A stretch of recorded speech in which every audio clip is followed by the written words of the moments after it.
Dubai Gulf model സ്കൂളിൽ 9 വേദികളിലായിട്ടായിരുന്നു കലക്കൻ youth festival. Bharatanatyam, Mohiniyattam, നാടോടി നൃത്തം തുടങ്ങി സ്റ്റേജ് ഇനങ്ങളിലും സ്റ്റേജ് ഇതര ഇനങ്ങളിലുമായി വിദ്യാർത്ഥികൾ മാറ്റുരച്ചു. ദുബായ്, ഷാർജ, അബുദാബി തുടങ്ങി വിവിധ എമിറേറ്റുകളിലെ സ്കൂളുകളും പരിശീലന കേന്ദ്രങ്ങളും മത്സരങ്ങളിൽ പങ്കാളികളായി. കേരള സ്കൂൾ യൂത്ത് ഫെസ്റ്റിവലിൽ പങ്കെടുക്കാനാകാത്തവർക്ക് ദുബായിലെ യൂത്ത് ഫെസ്റ്റിവലിൽ പങ്കെടുക്കാൻ കഴിഞ്ഞപ്പോൾ ഏറെ സന്തോഷം. നമുക്ക് ഇവിടെയും അങ്ങനെ ഓപ്പർച്യൂണിറ്റി കിട്ടുന്നതിൽ നല്ല സന്തോഷമുണ്ട്. ഇവിടെ നമ്മൾ പഠിക്കുന്ന ആർട്ട് ഫോം പ്രസന്റ് ചെയ്യാൻ പറ്റുന്നതിൽ സന്തോഷമുണ്ട്. നല്ല രസമാണ്. കോമ്പറ്റീഷൻ എന്ന് പറഞ്ഞാൽ എപ്പോഴും നമുക്കൊരു ഡാൻസേഴ്സിനൊക്കെ ഒരു വികാരമല്ലേ. പ്രായപരിധി അടിസ്ഥാനമാക്കി വിവിധ വിഭാഗങ്ങളിലായിട്ടായിരുന്നു മത്സരങ്ങൾ. 23 ഇനങ്ങളിലായി 1500ഓളം വിദ്യാർത്ഥികൾ പങ്കെടുത്തു. കേരളത്തിൽ കിട്ടുന്ന അതേ ഒരു എൻകറേജ്മെന്റ് നമ്മുടെ കലകൾക്കായിരുന്നാലും കൾച്ചറിനായിരുന്നാലും ട്രഡീഷനായിരുന്നാലും നമ്മൾ വേറൊരു രാജ്യത്ത് വന്നു പെട്ടെന്ന് ഒരിക്കലും തോന്നിയിട്ടില്ല.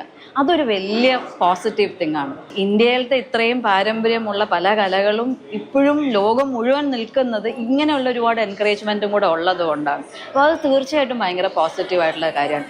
യൂത്ത് ഫെസ്റ്റിവലിനോടനുബന്ധിച്ച് ഭിന്നശേഷിക്കാരുടെ ചിത്ര പ്രദർശനവും സംഘടിപ്പിച്ചു. UAE സാംസ്കാരിക സാമൂഹിക സംഘടനയായ സ്വാന്തനം 7ാം തവണയാണ് യൂത്ത് ഫെസ്റ്റിവൽ സംഘടിപ്പിക്കുന്നത്. ദുബായ് ഗവൺമെന്റിന്റെ പെർമിഷനോടെ നടത്തുന്ന ഒരു പ്രോഗ്രാമാണ്. അതിന്റെ എല്ലാ സ്റ്റാൻഡേർഡും നമ്മൾ കീപ്പ് ചെയ്യും. നമ്മുടെ ജഡ്ജസ് ആണെങ്കിലും